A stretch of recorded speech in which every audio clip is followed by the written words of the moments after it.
आज हम social problems and issues in India में हमारे backward caste class and tribes के अध्याय में अंतिम लेक्चर डिलीवर करते हैं। ये लेक्चर किस बात पर है?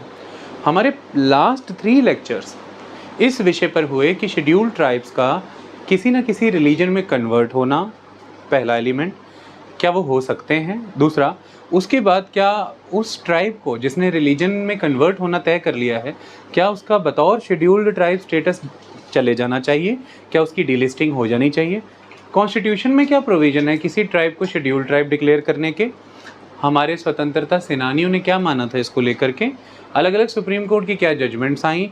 और मौजूदा समय में आदिवासी समुदायों के ही अलग अलग धड़े क्या मांग कर रहे हैं इन कम्युनिटीज़ को लेके, ट्राइबल कम्युनिटीज़ को लेके, जो कि रिलीजन्स में कन्वर्ट हो रही हैं, खासतौर क्रिश्चियनिटी एंड इस्लाम में। हमने इसकी बहुत डिटेल में सारे ज़रूरी आर्टिकल, सारी इंपॉर्टेंट जजमेंट्स, कॉन्स्टिट्यूशन के प्रोविज़न, सब चीज़ों को ध्यान में रख के हमने बहुत डिटेल में इस पर चर्चा कर ली। आज हम जिस विषय पर चर्चा करने जा रहे हैं वो विषय ये है कि शेड्यूल ट्राइब का स्टेटस तो हमने जाना, शेड्यूल कास्ट का क्या स्टेटस है हम इसको जानेंगे।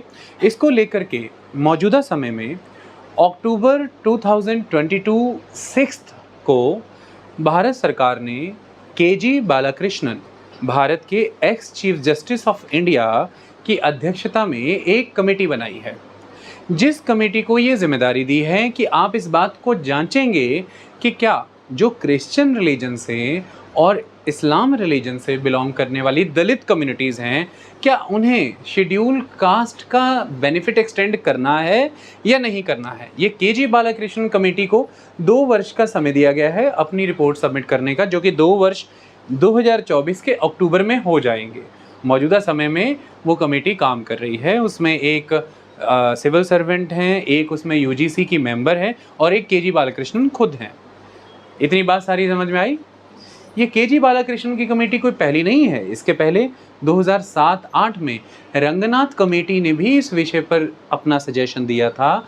मौजूदा भारत सरकार ने उस सजेशन को माना, नहीं माना, या क्या कह के नहीं माना, ये सारे पहलुओं पर हम बात करेंगे, एक एक करके आगे बढ़ेंगे। ओके, चलें? Very good. सबसे पहला सवाल ये आता है कि किस बात की बहस है। बहस ये है कि लंबे समय से सुप्रीम कोर्ट के पास बहुत सी पिटीशंस आ रही थी और इसकी भारी शुरुआत हुई 2004 से। 2004 से मल्टीपल पिटीशंस सुप्रीम कोर्ट में दायर हुई और उन सभी पिटीशंस में किस बात का जिक्र था? सभी पिटीशंस में ये कहा गया कि जो भी ऐसी कास्ट हैं, क्लासेस हैं, या जो भी कोई ऐसी कम्युनिटी है जो कि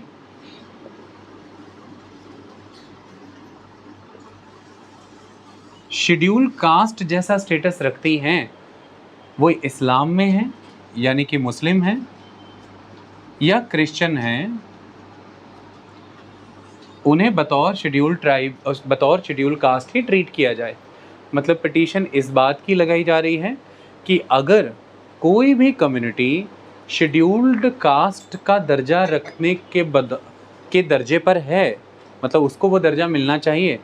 अब चाहे वो इस्लाम धर्म में हैं लोग, चाहे वो क्रिश्चियनिटी में हैं, धर्म के कारण उनसे ये अवसर लेना नहीं चाहिए।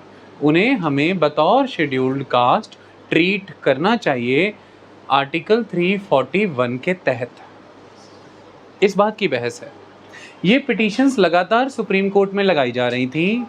2022 में सुप्रीम कोर्ट ने ये फैसला लिया कि हम इस मसले को सुनेंगे और इस मसले को सुनते हुए 2022 अगस्त में सुप्रीम कोर्ट ने भारत सरकार को, यानी कि गवर्नमेंट ऑफ इंडिया को, ये कहा कि आप अपना रिप्लाई सबमिट करें, इस मामले पर अपना जवाब दर्ज कराएं अक्टूबर 10 तक। क्या आप ये जो सारी पिटीशंस लग रही हैं कि क्या जो कम्युनिटीज़ हैं जो पहले शेड्यूल्ड कास्ट कहलाती थी लेकिन वो मुस्लिम हो गए या क्रिश्चियन हो गए और उनसे शेड्यूल्ड कास्ट होने का दर्जा चला गया, तो क्या हमें उन्हें बतौर शेड्यूल कास्ट कंटिन्यू कराना है चाहे वो मुस्लिम या क्रिश्चियन हो भी जाएं? आप इस बात पर अपना जवाब क्या देते हैं वो जवाब दर्ज कराइए।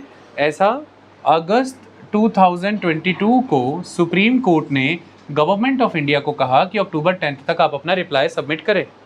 अक्टूबर 10 को जो रिप्लाई सबमिट करना था उसके लिए गवर्नमेंट ऑफ इंडिया ने ये कहा कि हमने 10 अक्टूबर से पहले यानी कि 6 अक्टूबर को retired chief justice of India K G. Balakrishnan की अध्यक्षता में कमेटी बना दी है। ओके, तो ये क्वेश्चन भी आ सकता है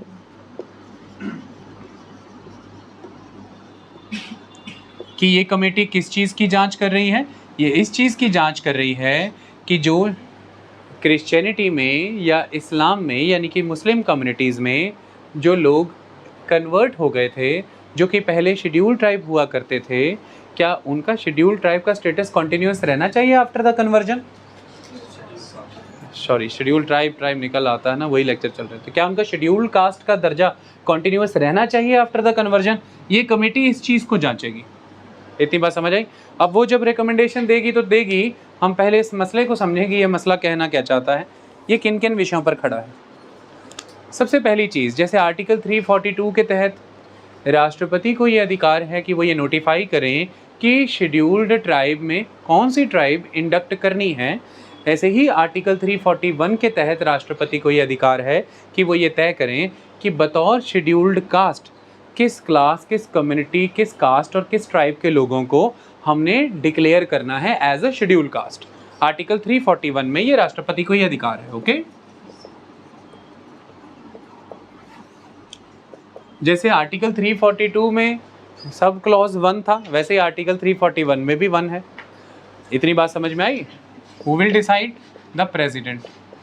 तो प्रेसिडेंट उन्हें नोटिफाई कर देंगे, और प्रेसिडेंट जब ये नोटिफाई करेंगे कि कौन शेड्यूल कास्ट बनने के लिए एलिजिबल है या नहीं है, तो ये शेड्यूल कास्ट नोटिफाई कर दी गई। ये नोटिफिकेशन किस तरह से नोटिफाई होगी? ऑर्डर आएगा प्रेसिडेंट का, उसे हम क्या कहेंगे? कॉन्स्टिट्यूशन ब्रैकेट में शेड्यूल्ड कास्ट ऑर्डर 1950। तो प्रेसिडेंट का कॉन्स्टिट्यूशनल ऑर्डर 1950 जैसे ट्राइबल्स के कॉन्टेक्स्ट में आया था, तो कॉन्स्टिट्यूशन शेड्यूल्ड कास्ट ऑर्डर 1950 हमारे देश के राष्ट्रपति ने इशू किया 1950 में। कई जगहों पे लिखा होगा अंडर आर्टिकल 341(1), तो घबराइएगा मत। आर्टिकल 341(1) के तहत जो उन्हें संविधान में ताकत दी गई है, आर्टिकल 341(1) के तहत जो संविधान में ताकत दी गई है कि राष्ट्रपति ही ये तय करेंगे कि किस क्लास, कम्युनिटी या ट्राइब के लोगों को बतौर शेड्यूल्ड कास्ट घोषित करना है, उसी शक्ति का इस्तेमाल करके राष्ट्रपति अपना ये प्रेसिडेंशियल ऑर्डर इशू करते हैं, जो कि उन्होंने 1950 में किया। और जो मुझे आंकड़ा याद आता है कि इस पहले ऑर्डर में शुरुआती तौर में लगभग 601 कास्ट या कम्युनिटीज़ को बतौर शेड्यूल्ड कास्ट नोटिफाई किया गया था शुरुआत में। इतनी बात समझ में आई। अच्छा, आगे जाकर के इसमें बदलाव हो जाएंगे, और वो बदलाव कैसे होंगे? ठीक वैसे ही पार्लियामेंट के द्वारा वो बदलाव किए जाएंगे। तो फर्दर एक्सक्लूजन और इंक्लूजन का मामला पार्लियामेंट देख सकती है। तो पार्लियामेंट ने इस विषय में इस प्रेसिडेंट के ऑर्डर पर, the order associated with the scheduled caste, 1956 में एक अमेंडमेंट किया। तो पार्लियामेंट ने एक बदलाव तो 1956 में किया, एक बदलाव 1990 में किया। इन दो बदलावों के दौरान क्या हुआ? 1956 के द्वारा जब अमेंडमेंट हुआ इस कॉन्स्टिट्यूशन के शेड्यूल कास्ट ऑर्डर 1950 का, उस अमेंडमेंट के तहत इंक्लूड किया गया इसमें सिख कम्युनिटी से बिलोंग करने वाले दलित सेक्शन को। तो सिख कम्युनिटी से बिलोंग करने वाले दलित सेक्शन को 1956 के अमेंडमेंट से इस कॉन्स्टिट्यूशन शेड्यूल कास्ट ऑर्डर 1950 में डाल दिया गया। इतनी बात समझ में आई। अच्छा, फिर आगे जाकर के 1990 में फिर अमेंडमेंट हुई। 1919 की हुई अमेंडमेंट के बाद बुद्धिज्म रिलीजन में जो दलित बिलोंग करते थे उनको इस कॉन्स्टिट्यूशन शेड्यूल कास्ट ऑर्डर में डाल दिया गया 1990 की अमेंडमेंट के द्वारा। तो ये दो अमेंडमेंट जो की गई 1950 के बाद, इसमें एक 1956 जिसमें सिखों को इंक्लूड किया गया, सिखों को इंक्लूड करना मतलब सिख कम्युनिटी में आने वाले दलितों को, और 1990 की अमेंडमेंट से बुद्धिस्टों को इंक्लूड किया गया, बुद्धिस्ट मतलब उनमें आने वाले दलितों को। तो मौजूदा समय में अगर हम आज की डेट में देखें तो कॉन्स्टिट्यूशन के शेड्यूल कास्ट ऑर्डर 1950 के तहत हिंदू, बुद्ध, हिंदू, सिख और बुद्ध, ये 3 ऐसे रिलीजन हैं जिनको ये अधिकार है कि इनसे बिलोंग होने वाले दलितों को शेड्यूल्ड कास्ट होने का दर्जा मिलेगा और उन्हें अफर्मेटिव एक्शंस का बेनिफिट मिलेगा। एक बेनिफिट उन्हें मिलेगा जो कि आर्टिकल 15 के तहत मिलता है एजुकेशनल इंस्टीट्यूशंस में। एक बेनिफिट उन्हें मिलेगा जो कि आर्टिकल 16 के तहत मिलता है गवर्नमेंट जॉब्स में। और नेक्स्ट बेनिफिट मिलेगा उन्हें पॉलिटिकल, जो कि उनकी सीट्स रिजर्व होती हैं लेजिस्लेचर में, चाहे वो स्टेट लेजिस्लेचर्स हैं चाहे वो सेंट्रल यूनियन लेजिस्लेचर है, that is the parliament. Okay, बतौर शेड्यूल कास्ट इस समय हमारे देश की पार्लियामेंट में लगभग 84, लगभग नहीं exactly 84 seats are reserve seats. Okay, इतनी बात क्लियर हुई। तो ये 3 रिलीजन से बिलोंग करने वाले दलितों को राष्ट्रपति के ऑर्डर के तहत इस समय भारत में मौजूदा समय में जब मैं आपसे बात कर रहा हूँ, शेड्यूल्ड कास्ट का कोटे का, रिजर्वेशन का, अफर्मेटिव एक्शन का बेनिफिट मिलता है। इतनी बात समझ में आई? चलिए इससे जुड़ी थोड़ी टेक्निकल बातें और करें। जब शुरुआत में ये शेड्यूल्ड कास्ट ऑर्डर 1950 आया होगा, द कॉन्स्टिट्यूशन, तो इसमें क्या लिखा गया था? इसमें लिखा ये गया था, शुरुआत में इसमें लिखा गया था कि ये वर्ड वहाँ पर यूज़ हुआ था कि हिंदुइज़्म के बाहर जो भी रिलीजन होंगे उनको, यानी कि उन दलितों को या उन कम्युनिटीज़ को इस प्रेसिडेंट के कॉन्स्टिट्यूशन शेड्यूल कास्ट ऑर्डर 1950 का बेनिफिट नहीं मिलेगा, मतलब वो इसमें कवर नहीं होंगे। इतनी बात क्लियर हो गई? हिंदुइज़्म वर्ड यहाँ पर यूज़ हुआ था और बाद में इसमें ऐड किया गया, मैंने बताया 56 और 1990 में सिख एंड बुद्ध। अच्छा, जब 1950 में ओरिजिनली पहले बार ये ऑर्डर आया था तो हिंदुइज़्म के साथ और कौन था? तो ध्यान से सुनिए। जब ये शुरुआत में आया था उस समय में जो समझौता पार्लियामेंट में सिख कम्युनिटी के लीडर्स के साथ बना, उस समझौते के तहत ये किया गया कि हिंदुइज़्म तो लिखा, हिंदू तो लिखा, लेकिन उसके साथ ऐड किया गया, कौन कौन ऐड किया गया? सिख कम्युनिटी के रामदासी, कबीरपंथी, मजहबी, जिन्हें मजहबी भी कह देते हैं, और शिकलीगार। रामदासी, कबीरपंथी, मजहबी, शिकलीगार, ये सिख कम्युनिटी के स्पेसिफिकली ये चार कम्युनिटी, 4 कास्ट जो हैं, इनको original constitution schedule caste order 1950 में हिंदू के साथ जगह दी गई। ये इतना समझौता तब सिख लीडर्स के साथ पार्लियामेंट में बना और 1956 की अमेंडमेंट के बाद पूरी कंप्लीट सिख कम्युनिटी के सारे दलित इंक्लूड कर लिए गए। ओके, कंप्लीट सिख कम्युनिटी के सारे दलित इंक्लूड कर लिए गए। फिर इन 4 तक सीमित नहीं रखा, सारे दलितों तक एक्सटेंड कर दिया गया। इतनी बात समझ में आई? ये ओरिजिनल था। अच्छा, ये प्रोविज़न कहाँ है? अक्सर अखबारें पढ़ेंगे, अक्सर जर्नल्स आएंगे, न्यूज़ चैनलों में डिबेट डिस्कशंस आएगी, तो जिक्र इस बात का आएगा कि सभी लोग ये कहते हैं, जो लोग इस बात का समर्थन करते हैं, द पिटिशनर्स, कि जो मुस्लिम कम्युनिटी में या फिर क्रिश्चियन कम्युनिटी में भी दलित हैं, उन्हें शेड्यूल कास्ट का दर्जा मिलना चाहिए, वो ये दावा करते हैं कि इस कॉन्स्टिट्यूशन शेड्यूल कास्ट ऑर्डर 1950 में जो पैराग्राफ 3 है उसे डिलीट किया जाए, उसे ख़त्म किया जाए। वो पैराग्राफ 3 वो कहते हैं कि अनकॉन्स्टिट्यूशनल है। पैराग्राफ 3 क्या है? पैराग्राफ 3 में ही ये मेंशन है कि हिंदू, सिख और बुद्ध के बाहर, इन 3 रिलीजन के बाहर अगर कोई भी एग्जिस्ट कर रहा है तो उसे शेड्यूल कास्ट के बतौर कोई अधिकार नहीं प्राप्त होगा। ये पैराग्राफ 3 में लिखा गया है उस कॉन्स्टिट्यूशन शेड्यूल कास्ट ऑर्डर 1950 में।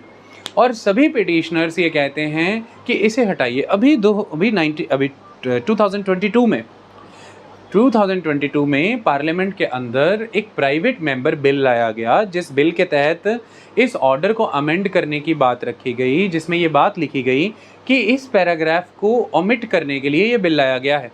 ये पैराग्राफ ही हटा देना है ताकि जो शेड्यूल कास्ट रिजर्वेशन है वो रिलीजन न्यूट्रल हो जाए, उसे रिलीजन न्यूट्रल बनाना है। ओके,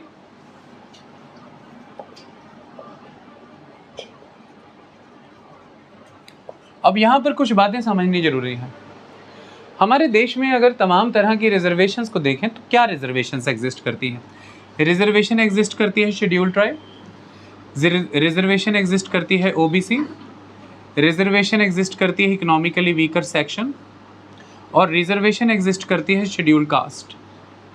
ये रिजर्वेशन हमारे देश में एग्जिस्ट करती है। अब इसमें से schedule tribe, other backward classes या अदर बैकवर्ड कास्ट या इकोनॉमिकली वीकर सेक्शन ईडब्ल्यूएस, ये तीनों रिलीजन न्यूट्रल हैं। ये तीनों रिलीजन न्यूट्रल हैं। आप किसी भी रिलीजन से हैं ओबीसी हो सकते हैं, आप किसी भी रिलीजन से हैं शेड्यूल ट्राइब हो सकते हैं, आप किसी भी रिलीजन से हैं इकोनॉमिकली वीकर सेक्शन हो सकते हैं। लेकिन जो शेड्यूल्ड कास्ट रिजर्वेशन है ये रिलीजन न्यूट्रल नहीं है, ये रिलीजन स्पेसिफिक है। आप अगर हिंदू, बुद्ध और सिख धर्म से बिलोंग करते हैं तो शेड्यूल कास्ट हो पाएंगे, अदरवाइज़ नहीं हो पाएंगे। तो जो पिटिशनर से उनका दावा है कि ये जो एक अनकॉन्स्टिट्यूशनल बिहेवियर रखा गया है, जो कि शुरुआत में नहीं था, अमेंडमेंट के वाया ऐसा किया गया है, इसको निकाल दीजिए और एक ही बची हुई रिजर्वेशन है शेड्यूल कास्ट, उसे भी रिलीजन न्यूट्रल बना दीजिए। तो अक्सर आपको ये भी आएगा कि पिटिशनर्स का इंटरेस्ट और मोटिव ये है कि वो सारी रिजर्वेशंस को रिलीजन न्यूट्रल बनाना चाहते हैं। तो आप परेशान हो जाएंगे सारी कौन सी, तो मैंने टेक्निकली बता दिया क्योंकि लेक्चरों के बारे में मैंने पढ़ाया, आपको कन्विंस किया है प्रॉपर कि शेड्यूल ट्राइब वाली भी रिलीजन न्यूट्रल है, इकोनॉमिकली वीकर सेक्शन भी रिलीजन न्यूट्रल है, अदर बैकवर्ड कास्ट या क्लास भी रिलीजन न्यूट्रल है, और अब बस इसको भी रिलीजन न्यूट्रल बनाने की बात चल रही है। इतनी बात समझ में आ गई? आ जाते हैं आगे। चलिए, अब ये सारी बातें, ये सारी कहानियाँ कहाँ खड़ी हैं?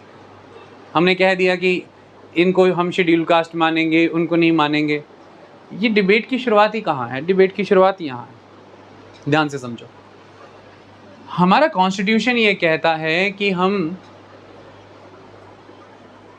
एक न्यायवादी समाज बनाना चाहते हैं, हम न्याय देना चाहते हैं सबको। Justice we need to provide.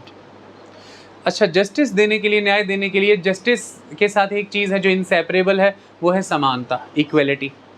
Justice और इक्वलिटी हैंड इन हैंड चलते हैं, दोनों एक अकेले अकेले एग्जिस्ट नहीं करेंगे, इकट्ठे एग्जिस्ट करेंगे। अब जब समानता की बात आती है तो जो कम्युनिटीज़ डिप्राइव्ड रही हैं ड्यू टू मैनी रीजंस, उनको, उन कम्युनिटीज़ जो कि डिप्राइव्ड नहीं रही हैं, उनके समान लाना पड़ेगा, तभी पूरे समाज में न्याय करेगा संविधान, तभी न्याय हो पाएगा। और इसमें विचार है सामाजिक न्याय का, द सोशल जस्टिस। क्योंकि कम्युनिटीज़ कैसे पिछड़ी हैं? सोशली बैकवर्ड हैं, एजुकेशनली बैकवर्ड हैं, इकोनॉमिकली बैकवर्ड हैं, इस तरह से कम्युनिटीज़ बैकवर्ड हैं। हम एजुकेशन में रिजर्वेशन ऑफ़र करके, एम्प्लॉयमेंट में रिजर्वेशन ऑफ़र करके, पॉलिटिकल स्फेयर्स में रिजर्वेशन ऑफ़र करके उनकी इन बैकवर्डनेस और डिप्रीवेशंस को दूर कर देंगे। ये भारत का सामाजिक न्याय का, सोशल जस्टिस का प्रॉमिस है, कमिटमेंट है जो भारत निभाएगा। इसके लिए हम कुछ एफर्मेटिव एक्शंस लेते हैं कॉन्स्टिट्यूशन के अंदर, दैट इज़ आर्टिकल 15 के तहत कोटा देना, आर्टिकल 16 के तहत कोटा, 15 शिक्षा में, 16 नौकरियों में, और दूसरे article for the purpose of the legislature reservations. तो ये समानता का एक वायदा है। लेकिन अब सबसे बड़ी चीज़ ये खड़ी हुई समाज के सामने कि जो समाज ये प्रॉमिस करने जा रहा है उसे स्टेक होल्डर्स आइडेंटिफाई करने पड़ेंगे जिनको वो ये लाभ देना चाहता है, जिनके ऊपर एग्जैक्टली एफर्मेटिव एक्शन अप्लाई करना है। तो सवाल ये आया कि आइडेंटिफिकेशन किस ग्राउंड पर होगा। ये बहुत इंपॉर्टेंट कॉन्सेप्ट है कि आप जिनको बेनिफिशियरी के रूप में या एक पार्टी के रूप में आइडेंटिफाई करेंगे, जिन पे एफर्मेटिव एक्शन अप्लाई करना है, वो किस आधार पे होगा। तो अलग अलग आधार वहाँ पर एग्जिस्टेंस में आए। तो जैसे एक आधार बना for the purpose of the tribal community, उसमें हमने आधार देखा वो बड़ी बड़ी 5 शर्तें।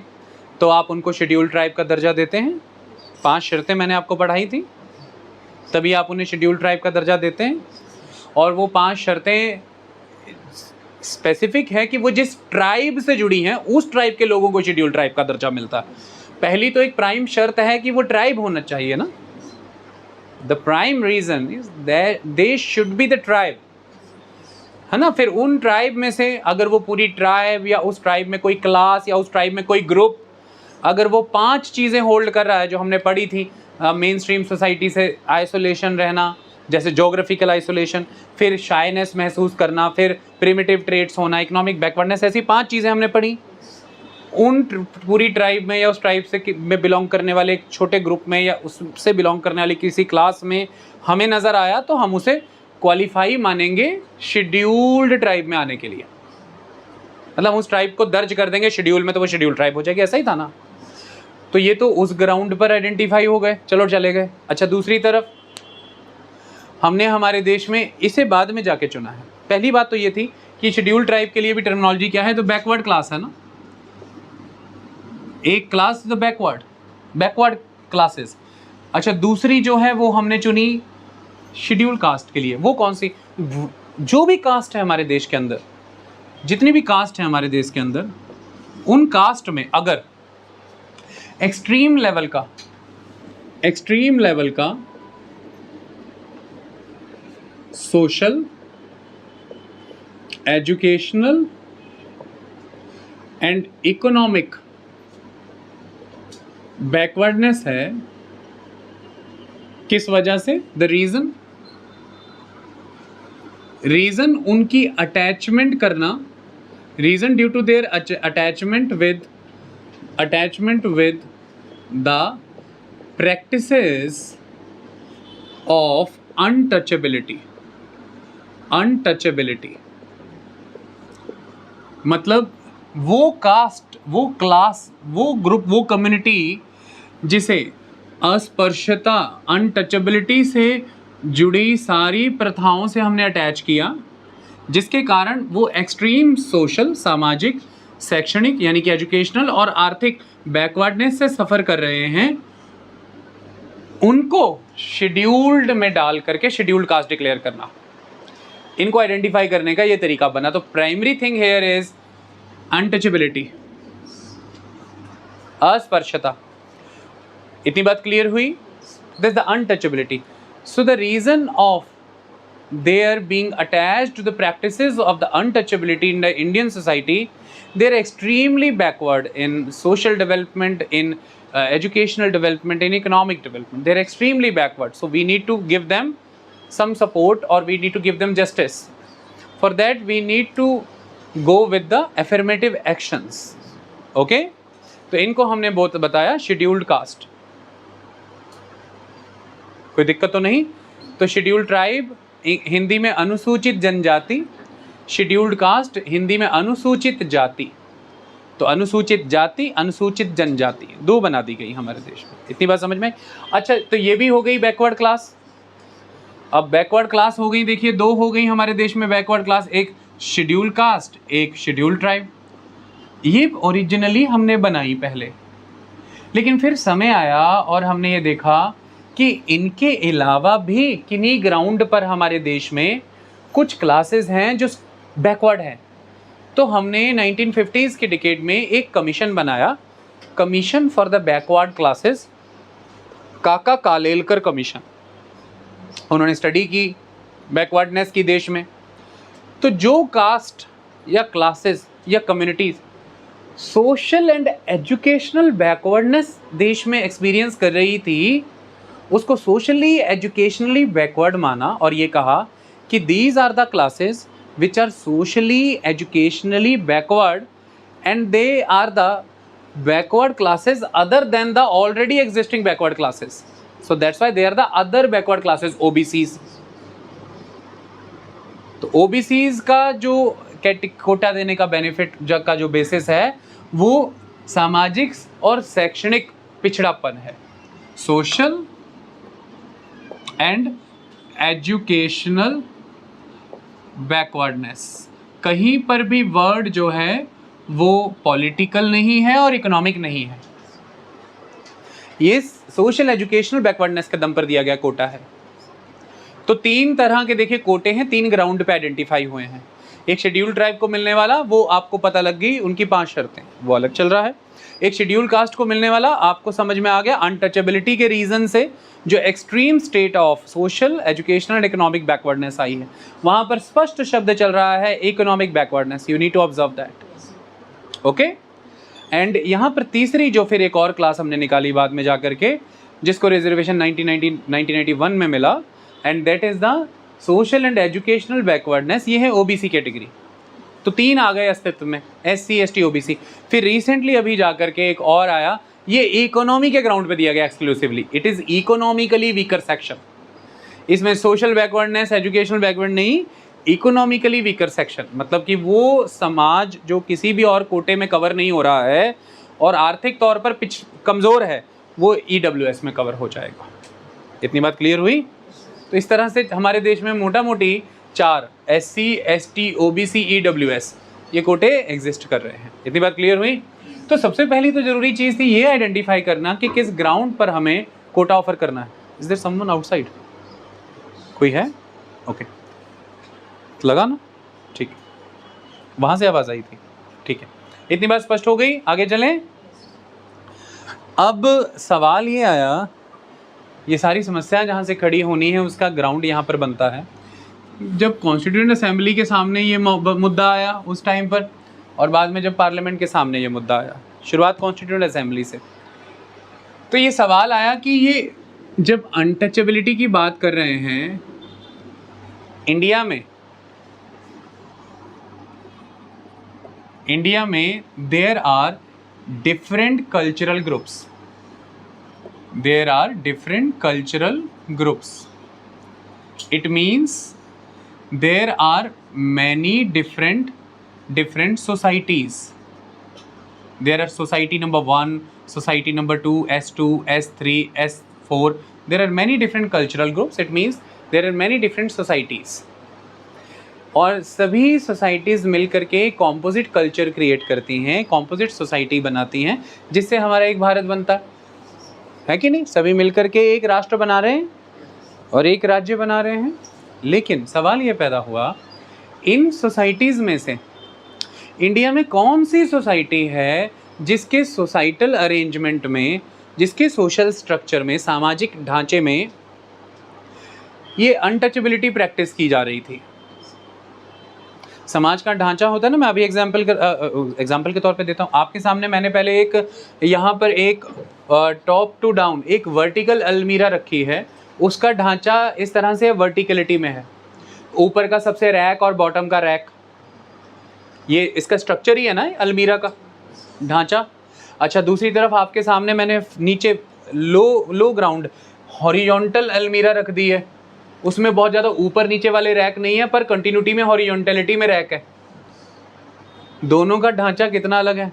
उसमें हॉरिजॉन्टलिटी में रैक है, एक के बाद दूसरा, दूसरे के बाद तीसरा, सारे समान है, बराबर हैं, क्योंकि उसका ढांचा वैसा है। अच्छा, पहली वाली अलमीरा का ढांचा ऊपर से नीचे की तरफ आ रहा था, एक ऊपर था रैक, एक नीचे था रैक, ऊपर कपड़ा पड़ा ऊपर वाला, नीचे कपड़ा नीचे वाला। तो ढांचा ही तय करता है कि आपकी कम्युनिटी की या बतौर इंडिविजुअल आपकी इस समाज में पोजीशन क्या होगी, और उस पोजीशन से ये तय होता है कि आप जिस पोजीशन पे हैं उसके मुताबिक ही आपको प्रिविलेजेस मिलते हैं और उसके मुताबिक ही आप डिप्राइव्ड भी होते हैं। तो जो whatsoever position you are holding into that structure of the society, वो डिसाइड करता है कि आपके प्रिविलेजेस एंड डिप्रिवेशंस क्या होंगे। ऐसे में भारतीय समाज का ढांचा क्या था, कैसे काम करता था? भारतीय समाज का ढांचा वर्ण व्यवस्था पर खड़ा था। आई बात समझ में? इसे चतुर्वर्ण व्यवस्था कहते हैं। तो ये चतुर्वर्ण व्यवस्था है। मैं बता दूं कि हम इसे टेक्निकल पर्पस के लिए डिस्कस करने जा रहे हैं। अभी आज इस पे चर्चा नहीं हो रही कि ये कितना मेटिकुलसली कार्व्ड आउट था, कितना साइंटिफिक था, कितना रेलिवेंट था, कितना दार्शनिक था, नहीं था। हम तो उस पर बात आज नहीं कर रहे, वो तो हमारे अलग हिस्ट्री के, आर्ट एंड कल्चर के लेक्चर्स का हिस्सा है। ये तो आज हम पॉलिटी के लेक्चर के, सोसाइटी के, सोशल प्रॉब्लम के लेक्चर के पर्पस से यूज़ कर रहे हैं। तो चतुर्वर्ण सामाजिक व्यवस्था थी। उस चतुर्वर्ण व्यवस्था में ढांचा कैसे सेटल था? तो ब्राह्मण, क्षत्रिय, वैश्य, ब्राह्मण, क्षत्रिय, वैश्य और शूद्र, ये 4 जो थे ये तो आ जाते थे इसको कहते हैं 4 वर्ण, चतुर्वर्ण। ये तो 4 वर्ण थे। अब ये चारों वर्ण जो हैं ये इनको हम कहते हैं वर्ण, वर्ण के अनुकूल, जो वर्ण के अनुकूल है ना, सदगुणी, अवगुणी, तो ये सवर्ण, सवर्ण, सिंपली लोग कहने लगे सवर्ण सवर्ण और बाद में कहने लगे गोल्डन कास्ट। इट्स नॉट स्वर्ण, इट्स सवर्ण, वर्ण के मुताबिक। तो ये वर्ण में आ गए, 4 वर्ण माने 4 कास्ट बाद में बना दिया जाएगा। So they are in the caste, in the वर्णास, सावर्णास, वर्ण के अनुकूल, वर्ण के अनुसार। ब्राह्मण, क्षत्रिय, वैश्य, शूद्र। तो ब्राह्मणा मेनली इसकी ड्यूटी थी कि ये टीचर हो सकता था, ये प्रीचर हो सकता था, ये प्रीस्ट हो सकता था, मंत्रीगण में शामिल हो सकता था, एडवाइजर हो सकता था राजा का, ऐसी जिम्मेदारियां थी। क्षत्रिय जो है सैनिक हो सकता था, योद्धा हो सकता था, सेवियर हो सकता था, राजन हो सकता था, ये सारी चीज़ें थी। वैश्य व्यापारी हो सकता था, ट्रेडिंग, मर्सेंटलिस्ट, बैंकर, ये सारी चीज़ें वैश्य होता था। शूद्र सारे आर्टिजनल क्लासेस जितनी भी, लोहार हो सकता था, कुम्हार हो सकता था, बढ़ई हो सकता था, सुनार हो सकता था, सारी आर्टिजनल क्लासेस शूद्र हो जाएंगी। आज की डेट में भी जैसे आप अक्सर सुनते रहते होंगे रामगढ़िया कम्युनिटी है, तो शूद्र हो गए, वो शूद्र हैं। मतलब आज हमारे देश में जो शूद्र हैं उसके लिए टेक्निकल वर्ड जो यूज़ हो रहा है वो ओबीसी है। तो कभी नहीं भूलना, कभी गलती नहीं करनी लाइफ में, शूद्र माने दलित नहीं है, शूद्र माने ओबीसी है। शूद्र वर्ण में आता है, शूद्र के साथ ऐसी अनटचेबिलिटी अभी प्रैक्टिस नहीं हुई है, समझ में आई? ये तो वर्ण में आता है, चतुर्वर्ण व्यवस्था में है। हाँ, इसकी परिस्थिति यह है, इसे ऊपर के 3 वर्णों को सर्व करना है, ये इसकी परिस्थिति है। क्लियर कहानी? अब वर्ण के फोल्ड के बाहर कौन है, यहाँ पे लाइन लगा दो। अब आगे वर्ण के बाहर अवर्णास, आउटकास्ट, इसमें आ जाते हैं वो लोग जो वर्ण के बाहर थे। तो ये हो गए दलित, जिनको गांधी जी हरिजन भी कहते थे उन्हें, लेकिन दलितों को प्रॉब्लम है कि हमें हरिजन ना कहा जाए, वो खुद को दलित कहना चाहते हैं। तो दलित बोले तो आज का शेड्यूल कास्ट। अच्छा, दूसरे आ गए आदिवासी, है ना, हमारे आदिवासी हमेशा से बसने वाले लोग, ये हो गए आदिवासी, हो गए, ये हो गए आज के शेड्यूल ट्राइब। और तीसरे जितने भी फॉरेनर्स हैं, मलेच्छ और बाकी ग्रुप जितने भी बाहर से आए फॉरेनर्स हैं, वो सारे आउटकास्ट में रख दिए जाते थे। ये हैं अवर्णास। तो इनमें से ये जो दलित हैं ये शेड्यूल कास्ट हैं, ये आदिवासी जो हैं ये शेड्यूल ट्राइब हैं। इतनी बात समझ में आई?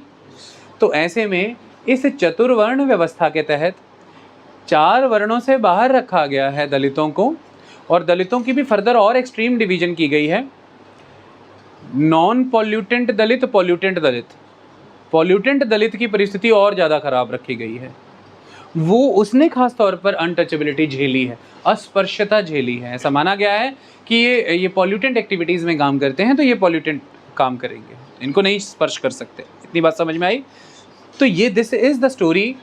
अब इस वर्ण व्यवस्था में तो किस सोसाइटी ने, मतलब इंडिया की मल्टीपल सोसाइटीज़ में एक डाइवर्स कल्चर है हमारा, किस कल्चर ने ये वर्ण व्यवस्था पालन की है? तो टेक्निकली अगर हम इस पर बात करें तो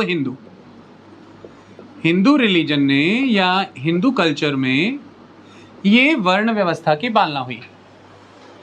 तो हिंदू कल्चर के अंदर जो लोग फॉल कर रहे हैं उन्होंने ही वर्ण व्यवस्था का दंश झेला। वर्ण व्यवस्था के तहत ऑपरेसिव एक्टिविटीज उन्हीं पर मीट आउट की गई, उन्हीं को ये झेलना पड़ा। डन? लेकिन और हिंदुओं के जो ग्रंथ हैं वो वर्ण व्यवस्था पर बात करते हैं, जिक्र आता है, वर्णों पर जिक्र आता है, वर्ण हायरार्की का डिस्कशन करते हैं। लेकिन इसके अलावा मल्टीपल सोसाइटीज़ आर देयर, जैसे कि यहाँ पर सोसाइटी है क्रिश्चियंस की, यहाँ पर सोसाइटीज़ है मुस्लिम की।